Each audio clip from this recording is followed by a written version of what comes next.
उर्वशी की मृत्यु। अमृता ने कभी खुद पर कभी संदेह नहीं किया था, लेकिन अब वह अपने भीतर कुछ महसूस किए बिना नहीं रह सकती थी। मुझे बस समय के लिए रुकने की जरूरत है।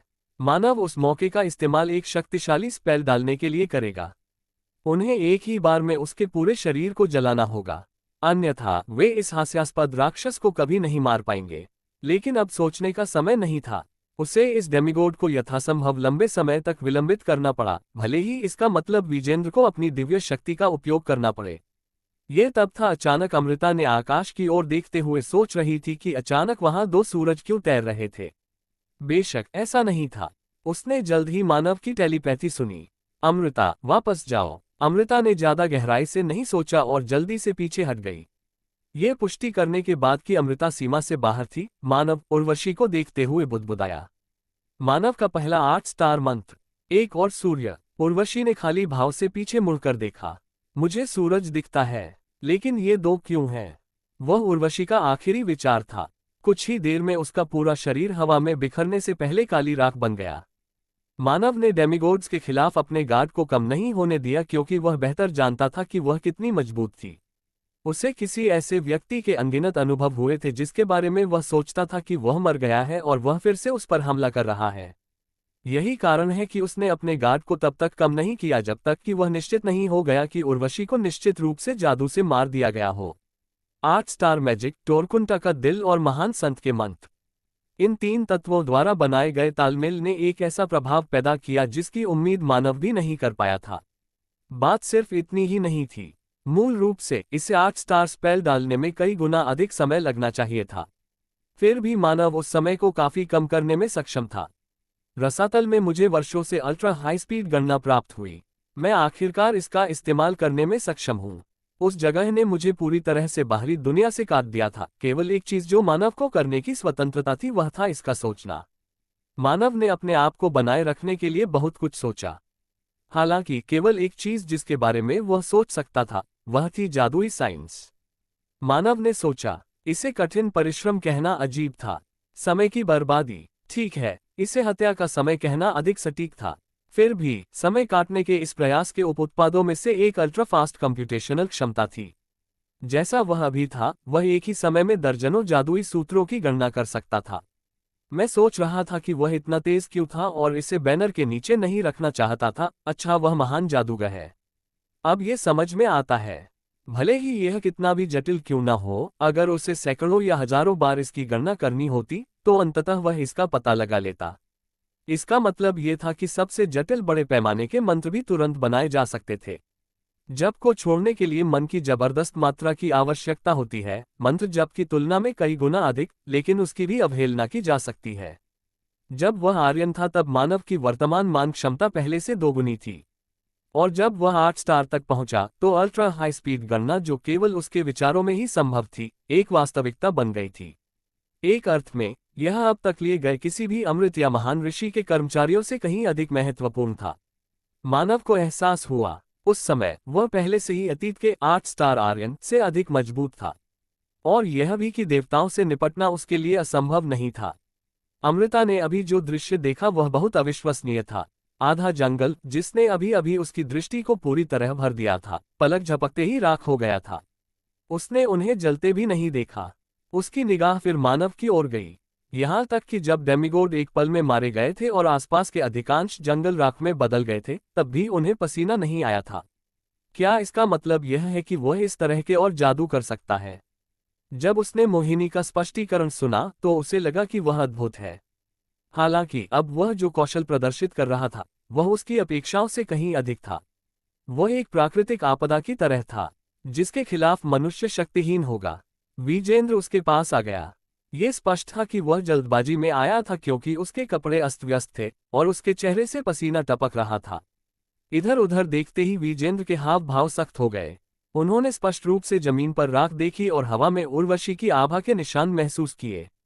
उनकी लड़ाई का परिणाम उनके सामने पहले से ही स्पष्ट था। उसकी निगाह भी मानव की ओर गई। क्या तुमने उर्वशी को मार डाला? मैंने किया। मानव का जवाब सुनने के बाद विजेंद्र के हाव भाव अजीब हो गए। कमजोर स्वर में बोलने से पहले वह एक क्षण के लिए रुका। अच्छा, ऐसा है, इसलिए मेरी चिंता पहली जगह में अनावश्यक थी। उसने फिर अपना सिर उठाया और मानव को लगा कि उसकी टकटकी और गंभीर हो गई है। पहले चलो झोपड़ी में लौटते हैं। मानव और अमृता ने सिर हिलाया। जले हुए दृश्य के बीच में, जहां लगातार राख उड़ रही थी, बातचीत करने के लिए उपयुक्त जगह नहीं थी। क्या उर्वशी अब पूरी तरह से मर चुकी है?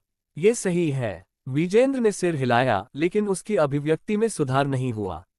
हालांकि यह एक अप्रत्याशित स्थिति थी, क्योंकि वे एक देवता से निपटने में कामयाब रहे। क्या इसका मतलब यह नहीं था कि उन्होंने एक संकट को एक अवसर में बदल दिया? अमृता ये सवाल पूछना चाहती थी, लेकिन उसकी अभिव्यक्ति के कारण उसके लिए कुछ भी कहना मुश्किल हो गया। कुछ देर बाद वे झोपड़ी पर पहुंचे। शायद यह इसलिए था क्योंकि वह अपने क्षेत्र में लौट आया था, लेकिन विजेंद्र के हाव भाव में थोड़ा सुकून था। पूछने से पहले मानव ने एक पल के लिए उसका अवलोकन किया।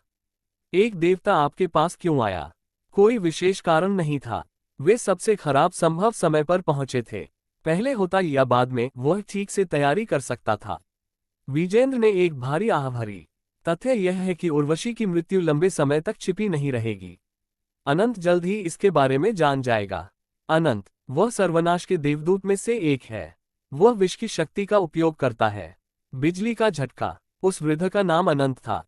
जब वह आर्यन था तब वह उससे कई बार मिला था, लेकिन वह उसका नाम नहीं जानता था। अमृता ने अजीब आवाज में पूछा, फिर अब हम क्या करें? अगर उर्वशी ने अनंत को बताया कि वह मुझसे मिलने आ रही है, तो उसकी मौत उसे संदिग्ध बना देगी। ये बैठक में भाग लेना एक आत्महत्या का कार्य है। मुझे कुछ चीजों की जांच करनी होगी। विजेंद्र के चेहरे के भाव और भी गंभीर हो गए। समय समाप्त हो रहा है। मानव, क्या तुमने अपना मन बना लिया है? कुछ कहने की आवश्यकता नहीं थी, क्योंकि वह पहले से ही दृढ़ निश्चयी था। मानव ने बस इंद्र की बिजली से युक्त अमृत की बोतल निकाली और मेज पर रख दी। दैवीय शक्ति, देवताओं द्वारा उपयोग की जाने वाली पारलौकिक शक्ति। इसके बारे में अधिक जानने के लिए उनने ये सीखने का फैसला किया कि इस ऊर्जा को कैसे नियंत्रित किया जाए। यह एक पुरानी कहावत थी, लेकिन अगर वह अपने दुश्मनों को जानता था और वह खुद को जानता था, तो क्या जीत निश्चित नहीं होती? मन और दैवीय शक्ति का सामंजस्य। विजेंद्र के कहे शब्द उसके दिमाग में गूंज गए। शायद वह भगवान को हराने के लिए एक सुराग खोजने में सक्षम होगा। उसे हराना उसके लिए नामुमकिन था।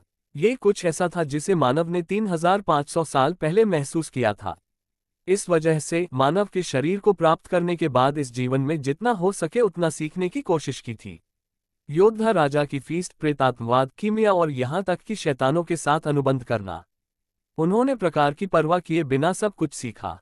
और अब मानव के लिए दैवीय शक्ति अपनी शक्ति बढ़ाने का एक और तरीका होगा। उनका मजबूत बनने के तरीके को अस्वीकार करने का कोई इरादा नहीं था, क्योंकि देवताओं की शक्ति ने उन्हें हमेशा असहज बना दिया था। उस बिजली के अमृत में ऊर्जा को तुरंत अवशोषित करें। मानव ने अपने हाथ में बिजली के अमृत को देखा। क्या मैं वास्तव में इसे पी सकता हूँ? तुम कर सकते हो। बोतल के भीतर घूमती बिजली की पीली रोशनी ने उसे सोचने पर मजबूर कर दिया कि अमृत खाने योग्य नहीं है। शायद वह सिर्फ बिजली का झटका होगा। विजेंद्र ने संदिग्ध मानव से बात की। यह शायद थोड़ा डंक मारेगा। ... सबसे खराब स्थिति यह होगी कि यह उसके मैना से टकराएगा, जो कुछ ऐसा था जिसे मानव का मानना था कि वह संभाल सकता है। मानव ने बोतल खोली और शीशी को अपने होठों से लगाने से पहले एक गहरी सांस ली। उसे तुरंत चक्कर आ गया। उसकी रीढ़ की हड्डी पर बिजली गिरने के झटके ने उसके दिमाग को पूरी तरह से खाली कर दिया और वह लगभग होश खो बैठा। क्योंकि ये दैवीय शक्ति है, ये पहले मन से टकरा सकती है। उन्हें जबरदस्ती अलग नहीं करना सबसे अच्छा होगा। बस ऐसे अपना कोर्स चलने दो। उसने विजेंद्र की ठंडी आवाज सुनी। मानव ने अपने दहाड़ते मन को बुरी तरह नियंत्रित किया। तो यह है दैवीय शक्ति। उसे इस बात का अंदाजा था कि ऊर्जा कैसी महसूस होती है। हालांकि इसे अपनी नसों में दौड़ते हुए महसूस करने से उसे यह एहसास हुआ कि यह ऊर्जा वास्तव में कितनी विस्फोटक रूप से शक्तिशाली थी। पहले तो दूर से ही देखा करता था, अब लगता था छू रहा था, चख रहा था, सूंघ रहा था। उस पल में मानव वास्तव में समझने लगे कि वास्तव में ईश्वरीय शक्ति क्या थी। शक्ति को अपने हृदय में एकत्रित करो। इसे वहां स्टोर करना अधिक कुशल है। थोड़ी देर के बाद दैवीय ऊर्जा, जो एक पागल बैल की तरह इधर उधर भाग रही थी, धीरे धीरे मानव के मार्गदर्शन में दिशा बदलने लगी। अमृता, जो बगल से देख रही थी, हैरान रह गई। मानव के शरीर को अभी अभी पहली बार दैवीय शक्ति प्राप्त हुई थी। इससे भी महत्वपूर्ण बात यह है कि प्रतिक्रिया करने से रोकने के लिए उसे अपने मन को नियंत्रित करना पड़ा। फिर भी जिस कौशल के साथ मानव दैवीय शक्ति को संभाल रहा था वह उसके लिए पूरी तरह से अतुलनीय थी। जब उसने पहली बार इसे लिया था, विजेंद्र की आंखों में चमक आ गई। उद्धरण। एक प्राकृतिक प्रतिभा। दैवीय शक्ति कोई ऐसी चीज नहीं थी जिसे सिर्फ प्रतिभा से नियंत्रित किया जा सके। ये केवल इसलिए संभव था क्योंकि मानव के शरीर की रगों में सिन्हा परिवार का खून था। दैवीय शक्ति को संभालने के लिए उनके शरीर को अनुकूलित किया गया था। क्या यह एक ऐसे प्राणी का निर्माण नहीं है जिसे समाहित नहीं किया जा सकता? विजेंद्र को अचानक एक विचार आया। उन्हें सिन्हा परिवार में किए जा रहे प्रयोग के आंतरिक विवरण के बारे में अधिक जानकारी नहीं थी। वह केवल इतना जानता था कि उनके शरीर में मन और दैवीय शक्ति का सहअस्तित्व संभव था। हालांकि देवांश ने कहा था कि तुल्यकालन की वर्तमान दर बहुत अच्छी नहीं थी। भविष्य की पीढ़ियों में यह उच्च और उच्चतर हो जाएगा। अगर हम कुछ 100 साल प्रतीक्षा करें तो हमें किसी भी अन्य नश्वर से बेहतर दौड़ मिलेगी। देवांश उस समय जोर से हंस पड़ा। विजेंद्र ने मानव की तरफ देखा। दैवीय शक्ति और मन, दो ऊर्जाएं जो स्वाभाविक रूप से सहअस्तित्व में नहीं आ सकती थीं, अब धीरे धीरे एक दूसरे को गले लगा रही थी जैसे कि वे प्रेमी हों। इसे फ्यूजन भी कहा जा सकता है। भंवर जो मानव के चारों ओर चुपचाप बना था, धीरे धीरे कम हो गया और मानव का शरीर, जो पतन के कगार पर लग रहा था, स्थिर हो गया। जब उसने ये देखा तो विजेंद्र इस तरह से हंसा जैसे दशकों से नहीं हंसा था। सैकड़ों वर्ष वह कितनी देर से प्रतीक्षा कर रहा था। मानव ने धीरे से अपनी आंखें खोली। बिजली उसके सिर के चारों ओर घूमती है। बोलने से पहले एक क्षण के लिए विजेंद्र ने इसे शांति से देखा। ऐसा लगता है कि यह सफल रहा। बेशक यह सिर्फ शुरुआत थी। सिन्हा परिवार के वंशज होने के कारण उनके लिए दैवीय शक्ति का उपयोग करने में सक्षम होना स्वाभाविक था। मानव की दैवीय शक्ति, उसकी तुल्यकालन दर विजेंद्र की अपेक्षा से बहुत अधिक थी, लेकिन वास्तव में जो मायने रखता था वह ये था कि उस बिंदु से क्या होगा। बैठक में 3 माह शेष थे।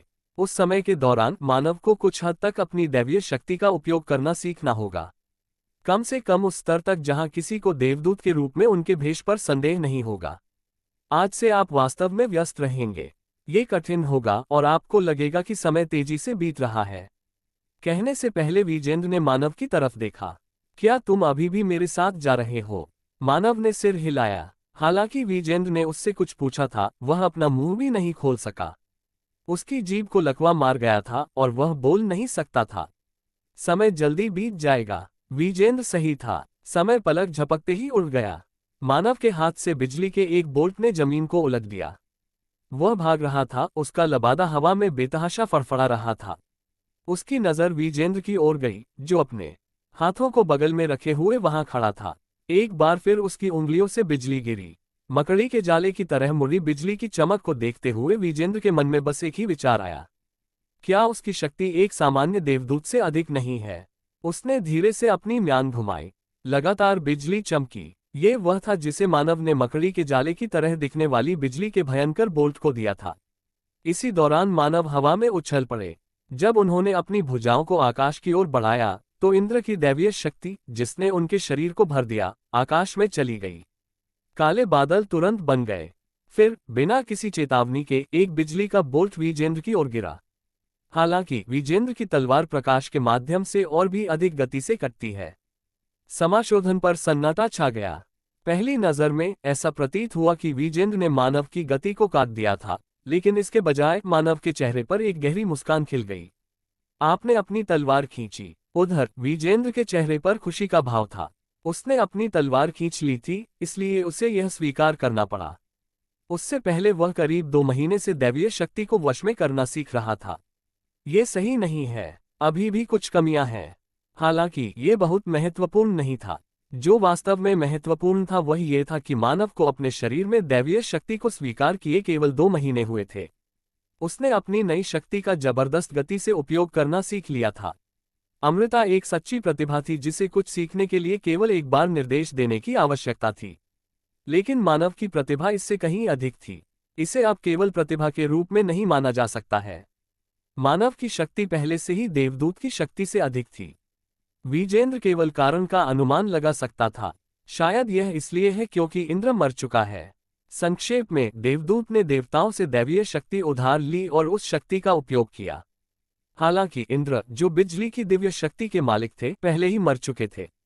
यही कारण था कि मानव की बिजली की शक्ति बेहिचक थी और प्रशिक्षण के साथ इस हद तक बढ़ने में सक्षम थी। उस समय यह एक फायदा या नुकसान हो सकता है। क्या होगा यदि वे मृत देवगुणों से निकाली गई ऊर्जा का उपयोग करके नकली देवदूत का निर्माण करते हैं? ये कुछ ऐसा था जिस पर अनुसंधान के दीवाने देवांश भी शोध करने में सक्षम नहीं होते। सबसे पहले, एक देवता की मृत्यु कुछ ऐसी थी जो हर कुछ 100 वर्षों में केवल एक बार होती थी। विजेंद्र ने अपने विचार छिपाते हुए कहा, मैंने आज अपनी तलवार खींची, जैसा कि वादा किया गया था, ये प्रशिक्षण का आखिरी दिन होगा। उस स्तर तक पहुंचने के लिए जहां उसे अपनी तलवार खींचने के लिए मजबूर होना पड़ेगा। वह न्यूनतम आवश्यकता थी। यहां तक कि अगर विजेंद्र गंभीर नहीं था, तब भी यह करना एक अविश्वसनीय रूप से कठिन काम था। कम से कम, ये कुछ ऐसा नहीं था जिसे अधिकांश देवदूत पूरा करने में समर्थ होंगे।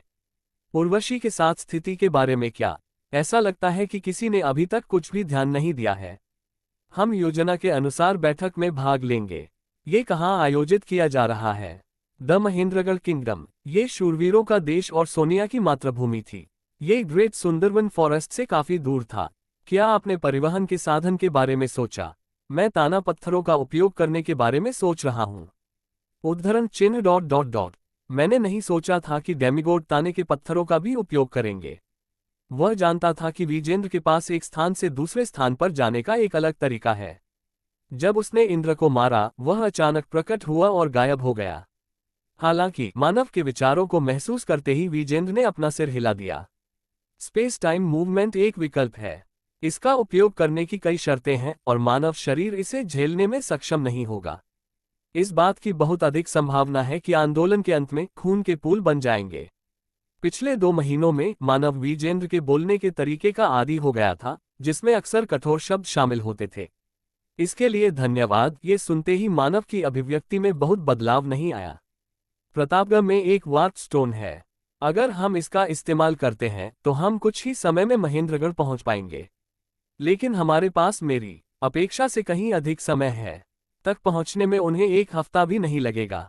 और भले ही उन्हें देर हो गई हो, वे पास आने के लिए ताना मंत्र का उपयोग कर सकते थे। जैसे अचानक उसे कुछ याद आया, विजेंद्र ने मुड़कर कहा, आपको अब से शक्ति का उपयोग नहीं करना चाहिए, क्योंकि आपको उस प्रतिध्वनि को पूरी तरह से मिटा देना है जो मन देता है। मानव और डाकू 8 स्टार जादूगर के लिए आम जनता से अलग नहीं दिखना संभव था, लेकिन ये सही नहीं था। देवताओं के अपने मन को भांपने की संभावना बहुत अधिक थी, और अगर वह 1 महीने के लिए मन का उपयोग नहीं करता है, तो प्रतिध्वनि पूरी तरह से नहीं तो बड़ी मात्रा में फीकी पड़ जाएगी। यदि आप अपनी दैवीय शक्ति का उपयोग करते हैं, तो आपको भगवान की इंद्रियों को छलने में सक्षम होना चाहिए। इसका अर्थ ये था कि उसे यथासंभव दैवीय शक्ति का उपयोग करना था। मानव ने सिर हिलाया। समझा, तो हम चलें। अभी? क्यों? क्या ऐसा नहीं करने का कोई कारण है? जब उसने विजेंद्र की बातें सुनी, तो अपना सिर हिलाने से पहले मानव ने एक पल के लिए सोचा। उसे अमृता, लावण्या और मोहिनी को अलविदा न कहने के लिए थोड़ा बुरा लगा, लेकिन फिर भी वे सभी व्यस्त थे। अमृता ने मानव को पहले महीने के लिए अपनी दिव्य शक्ति को नियंत्रित करने में मदद की, इससे पहले कि उसे अपने अतिदेय काम से निपटने के लिए वापस लौटना पड़े, और मोहिनी गांव के पुनर्निर्माण में मदद करने में व्यस्त थी। लावण्या भी डाक गोब्लिन का नेतृत्व कर रही थी। ये ठीक है, मैं वैसे भी जल्द ही उनसे फिर मिलूंगा। उन्होंने महसूस किया कि जल्द ही वह मोहिनी और साथ ही अमृता और लावण्या से मिलेंगे, जो फिर से सकल का हिस्सा थी। तो चलते हैं। जैसे ही वह मुड़ा और दूर जाने लगा, विजेंद्र ने केवल अपनी तलवार उठाई। मानव ने भी उसका पीछा किया क्योंकि उसका अधिकांश सामान सब स्पेस बैग में था। मैंने कभी नहीं सोचा था कि मैं एक देवता के साथ एक यात्रा पर जाऊंगा। अगर उसने 3500 साल पहले आर्यन को बताया होता कि ऐसा होगा, तो उसे अपने ही चेहरे पर हंसी आ जाती। विजेंद्र का पीछा करते हुए मानव ने एक मुस्कान दी। जंगल से गुजरते हुए बहुत कम बातचीत हुई। मानव ज्यादा बातूनी व्यक्तित्व का नहीं था, न ही वह वास्तव में विजेंद्र के साथ कोई वास्तविक बातचीत करना चाहता था। विजेंद्र भी वह टाइप था जो बहुत जरूरी होने पर ही बोलता था। हालांकि उनकी सहज चुप्पी जल्द ही नष्ट हो गई। पुरुषों का एक समूह पेड़ों के पीछे से निकला। लगभग 20 हथियारबंद लोग थे और उनके चेहरे पर लालच साफ देखा जा सकता था। इसके लिए धन्यवाद, उन्हें पहचानना आसान था। डाकुओं। वे मैले कुचैले कपड़े पहने हुए थे और वे बहुत हट्टे कट्टे नहीं लग रहे थे। मानव जो देख सकता था, यहाँ तक कि सबसे आम भाड़े के सैनिक भी उन्हें आसानी से हराने में सक्षम होंगे। वे शायद डाकुओं का एक समूह थे जो उन व्यापारियों को आतंकित करने में माहिर थे जो गोब्लिनों के साथ व्यापार करते थे। मानव के हाव भाव थोड़े अजीब हो गए। विजेंद्र ने भी उन्हें थोड़ा असमंजस से देखा। क्या हम आपकी कुछ मदद कर सकते हैं? निस्संदेह तुमसे हो सकता है, इसलिए हमने आपको रोका। क्या चांदी के बालों वाला आदमी किसी आदमी को अच्छा नहीं लगता? अगर हम उसके साथ खेलने के बाद उसे किसी पुरुष वेश्यालय को बेच दें तो हम शायद बहुत पैसा कमा लेंगे। उसके पास एक अच्छी तलवार है। मानव चुपचाप सब कुछ देख रहा था। इसे कॉमेडी भी नहीं कहा जा सकता था। ये बेचारे सपने में भी नहीं सोच सकते थे कि उनके सामने चांदी के बालों वाला आदमी दुनिया के सबसे मजबूत प्राणियों में से एक है। सामने खड़े एक आंख वाले आदमी ने एक क्रूर हंसी उड़ाई। उसने उस आतंक की कल्पना भी नहीं की जिसका वह सामना करने वाले थे। यदि आप वह सब कुछ करते हैं जो मैं कहता हूं, तो ये बूढ़ा तुम्हें अपने छोटे जीवन को बनाए रखने की अनुमति देगा। उद्धरण चिन्ह डॉट डॉट डॉट। तुम्हारा मतलब मेरी जिंदगी है। विजेंद्र ने सिर झुका लिया जैसे उसे कुछ समझ नहीं आ रहा हो। क्या तुम्हारा सच में यही मतलब है? क्या हमारा बॉस किसी ऐसे व्यक्ति की तरह दिखता है जो गड़बड़ करेगा? डाकुओं में से एक ने गुस्से में अपनी तलवार खींच ली। विजेंद्र के हाव भाव और भी संदिग्ध हो गए। बालों वाला आदमी जोर से हंसा। ध्यान से, चांदी के बालों वाला मेरा है। मुझे परवाह नहीं है अगर तुम दूसरे को मारते हो। तुमने सुना है ना? ज्यादा विरोध मत करो, हम नहीं चाहते कि आपको चोट लगे। मानव ने विजेंद्र को देखा और अपनी बाहें जोड़ ली। इंसानों को मारने के लिए आपको दंड मिलता है ना? क्या मुझे इसका ख्याल रखना चाहिए? लेकिन विजेंद्र ने बिना भाव के अपना सिर हिला दिया। उसने चुपचाप अपनी तलवार खींच ली। मुझे तुम्हें मारना नहीं है। एक कमरे में सभी तबके के 5-5 लोग जमा थे, जबकि केवल एक मोमबत्ती ने इंटीरियर को जलाया। एक गोरी लड़की जो उन समूह के लोगों में फिट नहीं लग रही थी, उसने अपना मुंह खोला। क्या ये सच है कि तलवार ने चाल चली है? उसकी आवाज जलन से भर गई थी। भूपेंद्र सिंह, अधेड़ उम्र का आदमी जिसे लड़की घूर रही थी, केवल एक कड़वी मुस्कान दे सकता था। उसने जंगल में लगाए गए अवरोध को हटा दिया। मुझ पर विश्वास करो राउंडर सौम्या, मैं इस पर अपनी प्रतिष्ठा दांव पर लगाऊंगा। अगर कोई इस नज़ारे को देख लेता तो उसे अपनी ही आंखों पर शक हो जाता। भूपेंद्र सिंह, एक जादू क्लब के मालिक और प्रसिद्ध राजावत परिवार के प्रमुख, एक युवा लड़की के साथ इतना अलग व्यवहार कर रहे थे। क्या सच में वो वही था जिसने इस लड़की की नजरों से मिलने की हिम्मत नहीं की और लगातार टालता रहा? हालांकि सकल में ऐसा कोई नहीं था जो भूपेंद्र सिंह की बातों को सुनकर उसके कार्यों में दोष ढूंढे। राउंडर सौम्या, ये गोरी लड़की कोई और नहीं बल्कि 3 ग्रेट सकल्स में से एक द गोल्डन रूप नितिका की दूसरी ग्रेट प्रोफेसर थी। वह एक गोरी लड़की के रूप में दिखाई देती थी जिसकी उम्र 20 वर्ष से अधिक नहीं थी, लेकिन वास्तव में वह एक वैम्पायर थी जो पहले से ही सैकड़ों वर्षों तक जीवित रही थी। सौम्या थोड़ी मुस्कुराई और अपनी ठुड्डी उठा ली। तुम कहाँ जा रही हो? प्रतापगढ़, वह शहर जिसमें हम वर्तमान में हैं। इसलिए मैंने तुम्हें फोन किया था। मृत्यु की शक्ति। सौम्या थोड़ी मुस्कुराई और अपनी ठुड्डी ऊपर उठा ली। तुम कहाँ जा रहे हो? प्रतापगढ़, वह शहर जिसमें हम वर्तमान में हैं। इसलिए मैंने आपको फोन किया। सौम्या की तीखी लाल आंखें कमरे में मौजूद लोगों पर छा गईं। जिन लोगों ने उसकी निगाहें देखीं, उनमें से ज्यादातर असहज महसूस कर रहे थे क्योंकि वे जल्दबाजी में उससे मिलने से बचते रहे। कहने से पहले उसने एक बार अपने होंठ चाटे। ठीक है, ये समझ में आता है कि आप मुझे बुलाएंगे। आखिरकार आप सर्वनाश के सामने एक बच्चे के अलावा कुछ नहीं है। उसने गुस्से के भाव के साथ अपने दांत पीस लिए। लेकिन क्या आप मृत्युंजय को वश में करने की लड़ाई को नहीं भूल रहे हैं? 7 स्टार क्लब, जो 3 ग्रेट सकल्स के बराबर थे, वह लड़ाई जिसमें लगभग वे पूरी तरह से खत्म हो गए थे। उस समय हमें केवल एक जानकारी प्राप्त हुई और वह तथ्य ये था कि राक्षस के पास मृत्यु की शक्ति थी। जानकारी के अनुसार उस लड़ाई में सैकड़ों, लगभग हजारों लोग मारे गए थे। वह जानते थे कि उनमें से 5 बहुत प्रतिभाशाली थे, यहाँ तक कि अकेली सौम्या के पास ही सदियों का ज्ञान और अनुभव था। जब तक उसके पास पर्याप्त योजना थी, वह अपने आप से एक छोटा सा किला भी गिरा सकती थी। लेकिन इस बार विरोधी एक देवता था, पारलौकिक प्राणी जो अपनी शक्ति से किसी शहर या देश को भी नष्ट कर सकते हैं। भूपेंद्र सिंह ने दृढ़ भाव से अपना सिर हिलाया। बेशक मैंने तुम्हें यहाँ लड़ने के लिए नहीं बुलाया। हम उसका पीछा करने के बारे में सोच रहे हैं। यह एक भूरे बालों वाला आदमी था जिसने ऐसा कहा था। तुम्हारा नाम क्या है? अनुराग सिन्हा, राउंडर सौम्या। भूपेंद्र सिंह ग्रुप में सबसे कम उम्र के कार्यकारी। मैंने अफवाहें सुनी हैं। फिर भी वह अब भी उसे अपनी पैनी निगाहों से देखती रही। हम उसके पीछे चलने से क्या प्राप्त कर सकते हैं? हमें सूचना मिली कि देवता एक स्थान पर एकत्रित हो रहे हैं। भूपेंद्र सिंह ने ही बात की थी, लेकिन सौम्या ने अनुराग से अपनी आंखें नहीं हटाईं। एक बार फिर वह अनुराग ही था जिसने ये बोला था। सौम्या के हाव भाव अजीब हो गए। क्या ये सिन्हा परिवार की जानकारी है? मैंने स्वराज सिन्हा और एक देवता के बीच बातचीत सुनी। तथ्य यह है कि सिन्हा परिवार के प्रमुख स्वराज सिन्हा का डेमिगोड्स के साथ एक निश्चित संबंध था, जो सकल के मुख्य आंकड़ों के बीच एक खुला रहस्य था। और इसकी रिपोर्ट देने वाला अनुराग ही था। इसके बाद से वह सकल को ऐसी जानकारियां देता रहा जो सामान्य तरीके से हासिल नहीं की जा सकती थी। इसलिए अनुराग द्वारा लाई गई जानकारी अत्यधिक विश्वसनीय थी। फिर भी सकल में अभी भी कई ऐसे लोग थे जो उस पर शक करते थे। अनुराग की अभिव्यक्ति तब भी शांत रही जब वह जानता था कि वह उनमें से एक हो सकता है। ऐसा नहीं लग रहा था कि वह झूठ बोल रहा है। वह एक अजीब बच्चा है। अनुराग के लिए सौम्या का यही निर्णय था। अपने अनुभव के साथ उसके लिए उसके आर पार देखना मुश्किल नहीं था। वह वास्तव में सच बोल रहा था या वह झूठ बोलने में माहिर था। बैठक महेंद्रगढ़ में कहीं पर होगी, लेकिन मुझे सही जगह का पता नहीं है। महेंद्रगढ़, वह यहाँ से बिल्कुल विपरीत दिशा में है। मुझे लगता है कि वह यहाँ ताना पत्थर का उपयोग करना चाहते हैं। एक पल के लिए कमरे में सन्नाटा छा गया। ताना पत्थर का उपयोग करने वाला एक देवता, क्या उनके पास परिवहन का अपना रूप नहीं है? मैंने कभी नहीं सुना कि वे किसी ताना पत्थर का उपयोग करने के लिए किसी शहर में प्रवेश कर रहे हों। भूपेंद्र सिंह की निगाह उस पर पड़ी। वह बहुत बदल गया है। अनमोल एक जादूगर है। वह द गोल्डन ग्रुप नीतिका के सदस्य है, जिसके व्यक्तित्व के बारे में व्यापक रूप से अफवाह थी जो उसकी क्षमता से काफी मेल नहीं खाता था।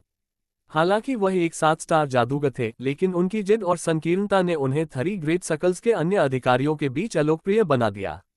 हालांकि ये शख्स कुछ महीने पहले अचानक बदल गया था। ये कहा गया कि वह अब व्यर्थ की बातों पर बहस नहीं करते और तब से सकिल में उनकी प्रतिष्ठा बढ़ती जा रही थी। भूपेंद्र सिंह को पहले विश्वास नहीं हो रहा था, लेकिन इन कुछ दिनों को एक साथ बिताने और उसके साथ बातचीत करने के बाद उसने महसूस किया कि वह वास्तव में बदल गया था। उसे नहीं पता था कि क्या हुआ था, लेकिन ऐसा लगा कि अनमोल को किसी तरह का एहसास हो गया था। फिर एक मोटी मूंछों वाला एक शूरवीर उसके कवच पर थपथपाया। यह कोई समस्या नहीं है। यह बहुत ही गंभीर स्थिति है। क्या हम सुनिश्चित हो सकते हैं कि राक्षस का इरादा प्रतापगढ़ को पूरी तरह से नष्ट करने का है? वह जयंत विक्रांत ग्रुप के एक प्रोफेसर थे। अनुराग ने अपना सिर हिलाया।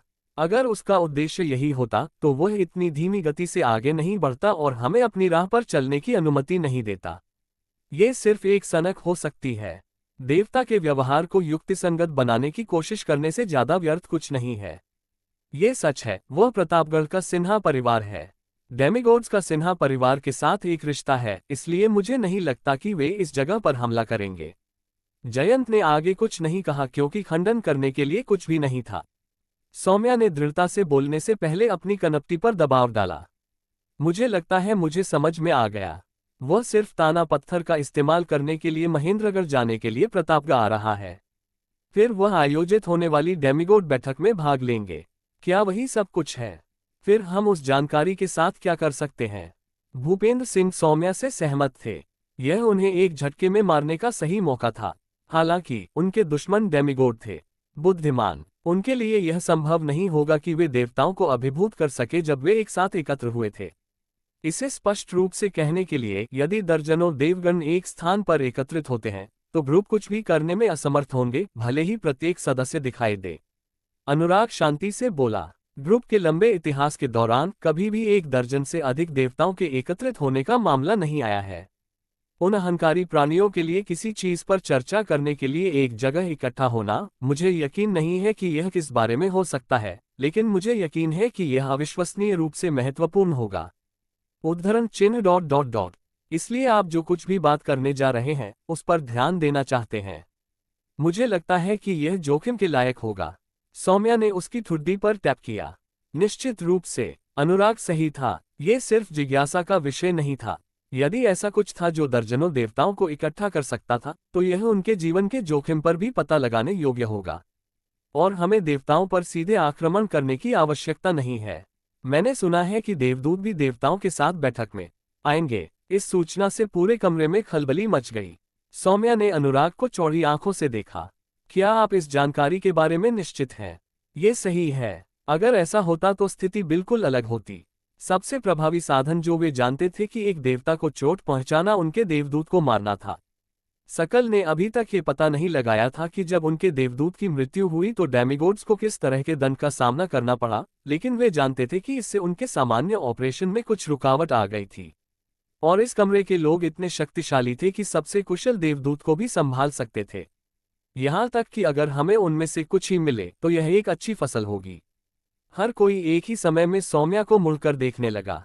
ऐसा इसलिए था क्योंकि वह एकत्रित लोगों में सबसे अधिक आधिकारिक थी। भूपेंद्र सिंह और अनुराग ही थे जिन्होंने इस बैठक को बुलाया था, लेकिन इस तरह के आपातकालीन ऑपरेशन को अंजाम देने के लिए राउंडर सौम्या की उपस्थिति अपरिहार्य थी। वे इस संबंध में शक्तिहीन थे। अच्छा, सौम्या के होंठ धीरे धीरे खुले। पहले हम प्रतापगढ़ में रहेंगे और स्थिति की निगरानी करेंगे, और जब तलवार अपनी चाल चलेगी हम अपनी चाल चलेंगे। सभी ने गंभीर भाव से सिर हिलाया। मानव ने देखा, यह एक पल में हुआ। ऐसा लगता था कि विजेंद्र ने फिर से म्याप लगाने से पहले बस अपनी तलवार खींच ली थी। आप क्या कर रहे हैं? यदि आप अपना ब्लेड खींचते हैं तो आपको शायद कुछ काटना चाहिए। विजेंद्र की असामान्य हरकतों के कारण उन डाकुओं को एक पल के लिए रुकना पड़ा जो उनके पास आ रहे थे। हालांकि उन्होंने बस सोचा कि वह डर गया था और जोर से हंसे। अगले ही पल पास आ रहे सभी डाकुओं के हाथ अचानक एक साथ जमीन पर गिर पड़े। उसी समय रक्त एक फव्वारे की तरह उछला, जैसे कि डाकुओं ने कभी भी कल्पना की तुलना में अधिक भयानक दर्द का अनुभव किया। यह एक सुंदर तलवार का वार था। यहां तक कि मानव भी मुश्किल से ही प्रक्षेपवक्र का पता लगाने में सक्षम था, और कोई रास्ता नहीं था कि ये कमजोर डाकू इतनी गति से आगे बढ़ सकते थे। मानव बालों वाले आदमी के पास गया। वह दर्द से अभिभूत नहीं हुआ था, इसके बजाय जब वह वर्तमान स्थिति का विश्लेषण करने की कोशिश कर रहा था तो उसकी आंखें इधर उधर घूम रही थीं। लेकिन जब उन्होंने मानव को चलते हुए देखा तो उन्होंने तुरंत अपना सिर जमीन पर दबा लिया। मेरे भगवान, कृपया मेरी जान बख्श दो। वह चांदी के बालों वाला आदमी एक राक्षस था। उसने महसूस किया कि उसके सामने का आदमी उससे कहीं अधिक शक्तिशाली था, जिससे उसने अपने पूरे जीवन में सामना किया था। अगर उसने यहां अपना मुंह चलाने की हिम्मत की तो वह एक पल में एक ठंडी लाश बन जाएगा। यह बहुत ही पेचीदा था। जारी रखने से पहले मानव ने एक पल के लिए सोचा, आप यहां पर क्या कर रहे हैं? ईमानदारी से बोलो। इतना कहने के बाद मानव ने जानबूझकर विजेंद्र की तरफ देखा। बालों वाला आदमी फिर तेजी से बोला, उसकी आवाज घबराहट, डर और दर्द से भरी हुई थी। हम सामान चुराने आए थे, जिससे व्यापारी जो महान वन में गोबलिन मैन के साथ व्यापार करते हैं। आपने ऐसा कितनी बार किया है? जब मानव की आंखें तेज हुईं, तो बालों वाले आदमी ने झट से जवाब दिया, लगभग 10 बार, 10 गुना। ऐसा लग रहा था कि वे काफी अनुभवी हैं। आपने उन डकैतियों के दौरान सभी को मार डाला होगा। उसे और सुनने की जरूरत नहीं थी। मानव के हाथ से बिजली गिरी। बिजली की चपेट में आने से डाकुओं के शरीर पल भर में भस्म हो गए। वे ठीक से चीख तक न निकाल पाने के कारण मर गए।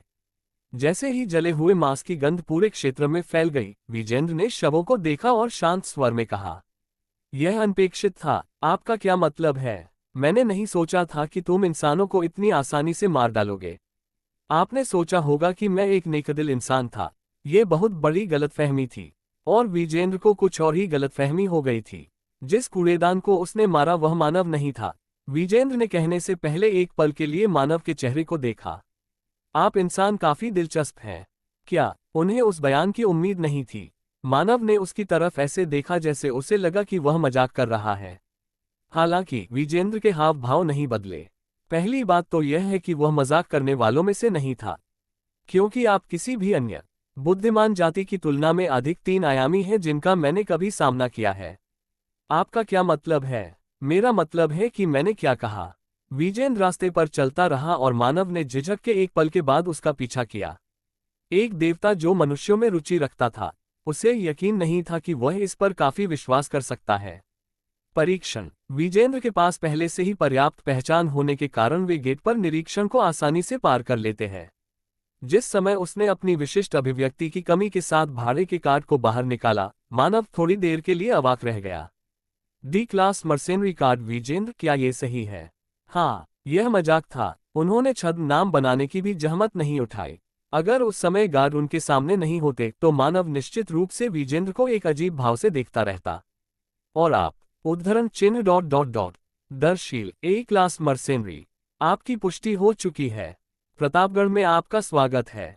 उनके कार्ड वापस करने से पहले गार्ड ने सिर हिलाया और वे आसानी से शहर में प्रवेश कर गए। फाटकों पर पीछे मुड़कर देखते हुए, मानव मदद नहीं कर सकता लेकिन कह सकता है, मैंने नहीं सोचा था कि आपके पास भाड़े का कार्ड भी होगा। इसके कुछ उपयोग हैं, इसलिए मुझे पास में एक मिला। क्या इसका मतलब ये था कि वह अक्सर महाद्वीप के चारों ओर यात्रा करता था? वह एक जंगल के बीच में एक झोपड़ी में रहता था, इसलिए मानव ने सोचा था कि वह बाकी दुनिया से दूर एक सन्यासी जीवन जी रहा है। ठीक है, अगर वह अपनी असली ताकत छुपाता है तो कोई भी यह महसूस नहीं कर पाएगा कि वह कौन है। कम से कम वे तब तक महसूस नहीं कर पाएंगे जब तक कि विजेंद्र ने खुद अपनी शक्ति प्रकट करने का फैसला नहीं किया। हालांकि मानव स्पष्ट रूप से उस विशाल शक्ति को महसूस कर सकता था जो हर समय विजेंद्र के शरीर के चारों ओर घूम रही थी। क्या इसलिए कि उसे दैवीय शक्ति प्राप्त हुई थी? ये जानकर अच्छा लगेगा कि जब भी मेरा सामना किसी देवता से होगा। जैसा कि मानव ने सोचा था, वे शहर के केंद्र में ताना पत्थर की ओर बढ़े। जब उन्होंने गार्ड से शेड्यूल के बारे में पूछा तो उन्हें पता चला कि 3 दिनों में महेंद्रगढ़ की यात्रा होगी। 3 दिन? कोई आज या कल क्यों नहीं है? क्या यह एक विदेशी गंतव्य नहीं है? इसके अलावा 3 दिन इतना लंबा नहीं है। इसके बजाय आप लोगों को अपने आप को भाग्यशाली समझना चाहिए। भाग्यशाली? बिना किसी विशेष प्रक्रिया के सीधे महेंद्रगढ़ जाने का एकमात्र कारण भाड़े के रूप में आपकी स्थिति है सैनिकों। ऐसा इसलिए है क्योंकि व्यापारियों के साथ पूरे महाद्वीप में यात्रा करने के लिए आपकी नौकरी के लिए ऐसी स्वतंत्रता की आवश्यकता होती है। अगर कोई और होता तो उन्हें कई दस्तावेज भरने पड़ते और एक सख्त प्रक्रिया से गुजरना पड़ता। और अगर आपको लगता है कि यह धीमा है तो वह प्रक्रिया और भी धीमी है। इसमें केवल 3 दिनों के बजाय कुछ सप्ताह लग सकते हैं। गार्ड उन पर हाथ फेरते हुए बोला। दूसरे शब्दों में, राजवीर की सलाह की भाड़े का दर्जा प्राप्त करना बेहतर होगा वास्तव में सही था। उनके पास 3 दिनों तक एक सराय में रहने के अलावा कोई चारा नहीं था। उस रात के खाने के बाद विजेंद्र ने ऊपर देखा और कहा, मैं सिन्हा परिवार के घर जा रहा हूं। क्या यह एक अप्रत्याशित बयान था? मानव ने अपनी टकटकी विजेंद्र की ओर घुमाई, उसे जारी रखने के लिए कहा, वे पहले से ही जानते हैं कि मैं शहर में हूं। अगर मैं पहले उनके पास नहीं जाऊंगा तो वे मेरे पास आएंगे। हो सकता है कि वे हम पर शक न करें, लेकिन बेहतर होगा कि वे आपसे यहां न मिलें। फिर एक क्षण की चुप्पी के बाद उन्होंने जोड़ा, अगर मैं भाग्यशाली हूं तो मैं देवांश के अनुभव या उसके देवदूत की पहचान के बारे में अधिक जानने में सक्षम हो सकता हूं। देवांश विजेंद्र जैसे सर्वनाशों में से एक। साथ ही वह शख्सियत थी जिसने सिन्हा परिवार को छाया से नियंत्रित किया। देवदूत की पहचान के लिए एक सुराग, ये सिर्फ एक अटकल है, लेकिन मेरा मानना है कि देवांश के देवदूत के सिन्हा परिवार के सदस्य होने की संभावना है। सबसे अधिक संभावना परिवार के मुखिया स्वराज सिन्हा की है। स्वराज सिन्हा 6ठे मैजिक टॉवर के टॉवर मास्टर, सिन्हा परिवार के वर्तमान प्रमुख और मानव के पिता। ग्रुप ने कभी उसके देवदूत होने की संभावना की कल्पना भी नहीं की होगी। मन और दैवीय शक्ति सह अस्तित्व में नहीं रह सकते थे, और स्वराज सिन्हा साम्राज्य के सबसे मजबूत महापुरुषों में से एक थे। अगर मानव ने विजेंद्र से महत्वपूर्ण जानकारी नहीं सीखी होती तो उन्हें स्वराज को देवदूत मानने में भी परेशानी होती। अधिक से अधिक उसने केवल यह मान लिया होगा कि वह देवताओं के प्रलोभन के आगे झुक गया है। लेकिन यह अब अलग था। वह जानता था कि सिन्हा परिवार केवल डेमीगॉड्स द्वारा डिजाइन किया गया एक प्रयोग था, और यह कि ईश्वरीय शक्ति और मान दोनों का उपयोग तब तक संभव था जब तक कोई परिवार का वंशज था।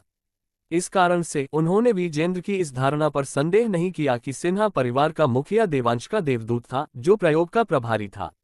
विजेंद्र अपनी सीट से उठा और ऐसा लगा कि उसने तुरंत सिन्हा परिवार में जाने का फैसला कर लिया है। जैसे ही वह दरवाजा खोलने वाला था, वह रुक गया और वापस मानव की ओर मुड़ गया। यह अनावश्यक हो सकता है, लेकिन मैं वैसे भी आपको बता दूंगा। एक पूंछ हमसे चिपकी हुई है। मानव की अभिव्यक्ति कठोर हो गई। वह स्पष्ट रूप से समझ गया था कि इसका क्या मतलब है। उनका पीछा किया जा रहा था या देखा जा रहा था। ऐसा लगता है कि हमें देखने वाला कोई ठेकेदार है। नोट, क्या मुझे स्मरण में बदलना चाहिए? एक ठेकेदार। उन्होंने जादू का इस्तेमाल नहीं किया था जिससे ये तथ्य सामने आया कि मानव को समझ में नहीं आया। क्या ये शकल है? इसकी बहुत अधिक संभावना है। जब मैं जंगल में था तब भी कुछ लोग हमेशा मेरा पीछा करते रहे हैं। वे शायद स्थिति का पता लगाने की कोशिश कर रहे हैं क्योंकि मैंने अपना अवरोध हटा दिया और यहां आ गया। उन्हें कम से कम अधिकारी होना चाहिए। उन्हें पहले ही पुष्टि करनी चाहिए थी कि मेरे पास एक साथी है। अगर मैं सिन्हा परिवार में भी जाऊं तो देखने वाले नहीं जाएंगे।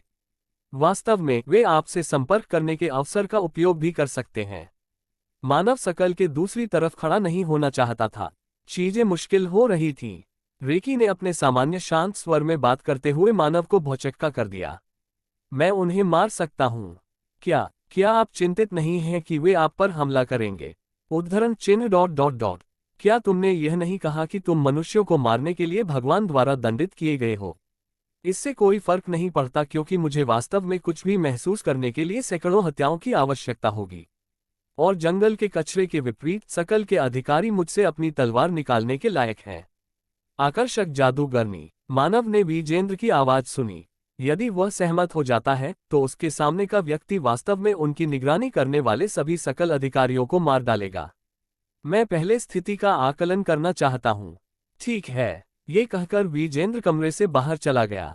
मानव ने आह भरी। मानव बस उनकी इस समय राय सुन रहा था। मानव गारंटी नहीं दे सकता था कि वह ऐसा करना कब तक जारी रखेगा। विजेंद्र की शक्ति को संभालना बहुत खतरनाक था। दैवीय शक्ति का उपयोग करने के बाद मानव ने इस तथ्य को और भी स्पष्ट रूप से महसूस किया। इसलिए यह और भी मुश्किल है क्योंकि मैं अभी हमारा गठबंधन नहीं तोड़ सकता। कम से कम अगर वह जानता था कि उसने डेमिगोड्स को धोखा क्यों दिया, तो मानव को लगा कि वह विजेंद्र पर अधिक भरोसा कर पाएगा। हालांकि उन्होंने इसके बारे में एक शब्द भी नहीं कहा जिससे मानव के संदेह और भी स्पष्ट हो जाएं। मानव ने सिर हिलाया। ये कुछ ऐसा था जिसके बारे में वह पूरी रात भी सोचता रहे फिर भी वह पता नहीं लगा पाएगा। ऐसा प्रतीत होता है कि डेमिगॉड सिन्हा परिवार के निवास की ओर जा रहा है। मैं उन्हें संभाल लूंगा। जैसे ही अनुराग ने ये कहा, उसने सौम्या की ओर इस तरह देखा जैसे वह जानकारी प्राप्त करना चाहता हो। उसके मना करने का कोई कारण नहीं था। अनुराग के प्रवेश और सिन्हा परिवार के निवास ने सबसे कम ध्यान आकर्षित किया था। फिर हम उस आदमी के बारे में पता लगा लेंगे जो देवता के साथ था। मैंने पहले ही उसकी पहचान की जांच कर ली है। भूपेंद्र सिंह की बातों से जयंत थोड़ा हैरान हुआ। पहले से? हाँ, ये कठिन नहीं था। मैंने बस उस गार्ड से पूछा जिसने उनकी पहचान की है। उन्होंने किस प्रकार की पहचान की है, क्या तुम हमें कुछ बता सकते हो? उन्होंने शहर में भाड़े के सैनिकों के रूप में प्रवेश किया। भाड़े के सैनिक निश्चित रूप से नकली पहचानों में से एक सबसे आसान पहचान है। अनमोल ने सिर हिलाया। स्थिति, आयु, जाति की परवाह किए बिना कोई भी भाड़े का व्यक्ति बन सकता है, जब तक कि उनका कोई आपराधिक रिकॉर्ड ना हो और उनके कौशल में कोई समस्या ना हो। यह एक प्रणाली थी जिसमें कई खामियां थीं, लेकिन इसके फायदे इतने स्पष्ट थे कि साम्राज्य भी इसका विकल्प नहीं सुझा सकता था। उनके नाम विजेंद्र और दर्शील हैं। जब मैंने मर्चेनरी ग्रुप में जांच की तो वे डी क्लास स्वॉर्ड्समैन और ए क्लास जादूगर हैं। विजेंद्र के पास पिछले 3 वर्षों में कोई मिशन रिकॉर्ड नहीं है, जबकि दर्शील 2 महीने पहले एक मिशन पर लापता हो गया था। उन्हें नगर में प्रवेश किए अभी कुछ ही घंटे हुए थे, फिर भी वह इतनी विस्तृत जानकारी प्राप्त करने में समर्थ हो गया था। जैसा कि अन्य लोगों ने भूपेंद्र सिंह को प्रशंसा के साथ देखा, सौम्या ने अपना सिर मजबूती से हिलाया। आगे की जांच करने की कोई जरूरत नहीं है। आपको वैसे भी कोई महत्वपूर्ण सुराग नहीं मिलेगा क्योंकि वे अंडरकवर हैं, और यदि आप आगे खुदाई करने की कोशिश करते हैं तो आपको भी खोजा जा सकता है। अपनी ठुड्डी को सहलाते हुए सौम्या ने सोचा, यदि कोई ऐसा व्यक्ति था जिससे वे सुराग प्राप्त कर सकते थे तो वह उस व्यक्ति के साथ होगा जो देवता के साथ था। सौम्या वैम्पायर के लक्षण को दिखाते हुए हंसने लगी। मुझे उसके करीब जाना होगा। क्या आपको लगता है कि यह एक अच्छा विचार है? मैं मेनका का उपयोग करने के बारे में सोच रही हूँ। ये सुनते ही भूपेंद्र के हाव भाव बदल गए। मेनका? सौम्या ने सक्कुबस क्वीन के साथ एक अनुबंध पर हस्ताक्षर किए थे, जो उन 6 ग्रेट जनरल में से एक थे जिन्होंने दानव दुनिया पर शासन किया था, लेकिन उन्होंने पर विश्वास नहीं किया था। उद्धरण चिन्ह ... मुझे पता है कि जानकारी इकट्ठा करने में अच्छी है, लेकिन मुझे डर है कि वह कोई निशान छोड़ देगी। मेनका सक्कुबस क्वीन है। वह सपने में आकर किसी भी चीज पर नियंत्रण कर सकती थी, इसलिए हमें किसी बात की चिंता नहीं करनी होगी। इसके अलावा वह बेहद प्रभावी थी, यहाँ तक कि फौलादी इच्छाशक्ति वाला व्यक्ति भी, जो सख्त से सख्त यातना या ब्लैकमेल के साथ भी अपना मुंह नहीं खोलता, वह सपने में कुछ पलों से ज्यादा टिक नहीं पाएगा, इससे पहले कि वह सब कुछ जानता था। खास बात यह थी कि यह कोई निशान नहीं छोड़ता था। अगर तुम दर्शील के साथ यह करती हो तो दर्शील को यह भी याद नहीं रहेगा कि वहां कभी से मेनका से मिला था या नहीं। फिर मैं आज शाम को ही मेनका को बुलवा लूंगा। मैंने जो कुछ सीखा है उसके बारे में मैं तुम्हें कल बताऊंगा। सभी ने सिर हिलाया। उस शाम सौम्या ने अपने कमरे में प्रवेश किया और पर्दे खींच दिए। तभी अंतरिक्ष में घोर अंधेरा हो गया, लेकिन वह अभी भी देख पा रही थी क्योंकि एक पिशाच की काली दृष्टि उत्कृष्ट होती थी। उसने अपनी तर्जनी को थोड़ा सा काट लिया।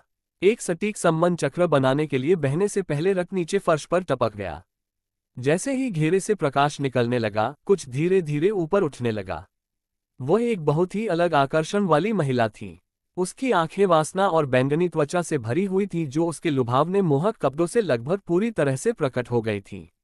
यहाँ तक कि एक लोहे का आदमी भी मदद नहीं करेगा, बल्कि उसकी तरफ देखेगा, और जब वह करेगा तो उसका शरीर उसके घातक आकर्षण द्वारा बनाई गई वासना को समाहित करने में असमर्थ होगा। कमरा एक ऐसे माहौल से भर गया जिससे एक महिला भी शर्मा जाएगी और गर्म महसूस करेगी, लेकिन सौम्या ने कोई प्रतिक्रिया नहीं दिखाई। वह एक वैम्पायर थी, वह जाति जो अपने प्रलोभन और आकर्षण के लिए जानी जाती थी। यही कारण था कि सौम्या मेनका की इतनी अच्छी जोड़ी थी। यदि वह वैम्पायर नहीं होती तो इस बात की बहुत अधिक संभावना थी कि वह अनुबंध पर हस्ताक्षर नहीं कर पाती। ड्रीम वीवर, मैंने आपको बुलाया क्योंकि मेरे पास तुमसे पूछने के लिए एक सवाल है। बिल्कुल, मैं वही करूंगा जो तुम कहोगी। मेनका मोहक ढंग से खिलखिलाई। उसके लहजे से साफ था कि वह सौम्या को बच्चे की तरह ट्रीट करती थी, लेकिन साथ ही उसके चेहरे के भाव कुछ और ही कहानी बयां कर रहे थे। सौम्या सपाट लहजे में बोली, एक आदमी है जिसके सपने मैं चाहती हूं कि आप उसके अपने में हेरफेरी करें। सौम्या, काफी समय हो गया है। इस शहर के पश्चिमी भाग में एक सराय की तीसरी मंजिल पर रहने वाला एक आदमी, यह उसके कमरे का सही स्थान है। सुनने के बाद मेनका फिर से खिलखिला पड़ी। ठीक है, मुझे उससे क्या पूछना चाहिए? क्या वह देवताओं के साथ है? क्या वह देवदूत है और बीच में कोई बैठक हुई है? देवताओं के बारे में जानकारी। मेनका की अभिव्यक्ति थोड़ी बदल गई, लेकिन वह यही था। उसने फिर से उसी शर्मीली मुस्कान के साथ सिर हिलाया। मैं अभी वापस आती हूँ, और उसका शरीर वहां से गायब हो गया। वह स्प्रेड बॉडी बन गई और दर्शील को खोजने निकल पड़ी। सौम्या एक कुर्सी पर बैठ गई और मेनका के लौटने का इंतजार करने लगी। लगभग 30 मिनट के बाद मेनका फिर से प्रकट हुई। सौम्या तुरंत अपनी सीट से उठी, उसकी अभिव्यक्ति चिंता से भरी हुई थी। तुम वास्तव में जल्दी वापस आ गई। क्या हुआ? उद्धरण चिन्ह डॉट डॉट डॉट। मेनका कुछ देर चुप रही। उनका एक्सप्रेशन भी काफी अजीब था। उसने उसी अजीब भाव से बोलने से पहले सौम्या को काफी देर तक देखा। मैं विफल रही। आप हार गई। सौम्या का इतना चौंकना अनुचित नहीं था। उसके सामने जो खड़ा था वह महान सक्कुबस क्वीन थी, न कि कोई साधारण ड्रीम वीवर। वह सैकड़ों वर्षों के लिए मेनका के साथ थी और उसने उससे अनगिनत बार वही काम करने के लिए कहा था, और कभी भी उसे असफलता का सामना नहीं करना पड़ा। क्या वह आदमी भी एक देवता है? यह विचार अचानक उसके दिमाग में आया। आखिरकार मेनका के लिए एक डेमिगोड के सपनों में घुसपैठ करना असंभव होता, भले ही वह सक्कुबस क्वीन थी। लेकिन मेनका ने अपना सिर हिला दिया। नहीं, वह इंसान ही है। हालांकि मुझे यकीन नहीं है कि मैं अभी भी उसे इंसान कहूंगी। कृपया अस्पष्ट होना बंद करें और विस्तार से बताएं। मेनका के पंख उसकी शर्मिंदगी दिखाने के लिए थोड़े फड़फड़ाए। उनकी मानसिक शक्ति बहुत ही मजबूत है। एक सामान्य नश्वर लकड़ी की बाड़ की तरह है, तो मुझे लगता है कि वह एक अभेद्य दीवार है। ये पहली बार है जब मैंने ड्रैगन्स और डेमीगोड्स को छोड़कर इतनी मजबूती का सामना किया। सौम्या के हाव भाव तीखे हो गए। और तुमने कह रही हो कि वह इंसान है। मैं सच कह रही हूं, वह इंसान ही है। लेकिन तुम उसकी तुलना ड्रैगन और डेमिगोड से कर रही हो। मैं तुम्हें ठीक से समझा नहीं सकती हूं कि वह कितना मजबूत है। मेनका कड़वाहट से बड़बड़ाई, लेकिन सौम्या अभी भी उलझन में थी। स्वाभाविक रूप से मानसिक शक्ति व्यक्ति के आधार पर व्यापक रूप से भिन्न होती है, यहां तक कि मनुष्यों के बीच भी। जहां तक सौम्या को पता था, सबसे मजबूत मानसिक शक्ति केवल दो प्रकार के व्यक्तियों में पाई जा सकती है, जादूगर और प्रोफेसर। जिन प्रोफेसरों को राक्षसों और जादूगरों के साथ सीधे अनुबंध करना था, जिन्हें अपनी मानसिक शक्ति को प्रशिक्षित करने की आवश्यकता थी, उन्हें मनुष्यों के बीच असाधारण माना जाता है। हालांकि मेनका एक 7 स्टार जादूगर के साथ साथ एक प्रोफेसर के सपनों को आसानी से भेदने और हेरफेर करने में सक्षम थी, जिसने एक उच्च श्रेणी के दानव के साथ एक अनुबंध पर हस्ताक्षर किए थे। अगर मैं कोशिश करती तो शायद मैं अंदर आ सकता थी, लेकिन उससे काफी खतरनाक गंध आ रही थी, इसलिए मैंने इसके खिलाफ फैसला किया। खतरनाक गंध? मुझे यकीन है कि उसने एक और ग्रेट जनरल के साथ एक अनुबंध पर हस्ताक्षर किए हैं। क्या? सौम्या की भौहें अवचेतन रूप से उठीं। ग्रेट जनरल द्वारा? क्या आपका मतलब दानव दुनिया के शासकों में से एक है? क्या तुम्हें लगता है कि मेरा मतलब मानव दुनिया से है? एक ग्रेट जनरल का प्रोफेसर डेमिगोड्स के साथ काम कर रहा था। अगर मेनका की बातें सच होती तो स्थिति उससे कहीं ज्यादा खराब होती, जितनी उसने शुरू में कल्पना की थी। वह कौन सा ग्रेट जनरल है? मुझे नहीं पता। अगर मैंने पता लगाने की कोशिश की होती तो उन्होंने मेरी उपस्थिति पर ध्यान दिया होता। मेनका ने यह शांति से कहा, कोई उसे उसके आत्मा शरीर में देख सकता था, यह पहले से ही अपने आप में अजीब था। सौम्या यह महसूस किया था कुछ गलत हो रहा है। इसकी मदद नहीं की जा सकती थी। जैसा कि मेनका ने कहा, अगर उसने और दबाव डालने की कोशिश की तो वे पकड़े जा सकते थे, जिससे स्थिति में भारी बदलाव आएगा। फिलहाल उनके पास दूरी बनाए रखते हुए उसे देखने के अलावा कोई चारा नहीं था। कुछ तो था जो मेनका को समझ में नहीं आया था। मानव ने देखा था कि उसके शरीर में कोई आत्मा आई थी और चली गई। नहीं, सटीक होने के लिए किसी ने उसे बताया। अपनी बाहों के साथ मानव के पास खड़ा हुआ कोई और नहीं बल्कि वधनर्क का शासक असुर था। उसका रूप हमेशा की तरह डरावना था, लेकिन यह अजीब था कि उनकी भारी आभा को बिल्कुल भी महसूस नहीं किया जा सकता था। ऐसा इसलिए था क्योंकि उन्हें सीधे नहीं बुलाया गया था और उनका वर्तमान स्वरूप संचार के लिए केवल एक भ्रम था। मैंने नहीं सोचा था कि आप अपनी दुनिया से मुझसे संपर्क कर पाएंगे। यह संभव है क्योंकि मैं ग्रेट जनरल हूं। यह सर्वश्रेष्ठ दानवों के लिए भी असंभव है। क्या तुम मेनका को नापसंद करते हैं? क्या तुम सच में मुझसे पूछ रही हो?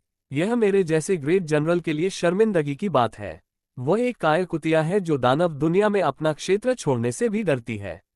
अगर मैं उससे व्यक्तिगत रूप से मिला तो मैं उसके क्रोच को अलग कर दूंगा। उसने मानव की ओर देखने के लिए धीरे से अपना सिर घुमाया। वैसे भी सावधान रहें। मुझे नहीं लगता कि आपको अपनी मानसिक शक्ति के बारे में चिंता करने की जरूरत है, लेकिन कम से कम अभी के लिए वह कुतिया अभी भी एक ग्रेट जनरल है। आप कभी नहीं जानते कि क्या उसके पास तुम्हारे सिर के अंदर जाने के लिए अलग अलग साधन हो सकते हैं।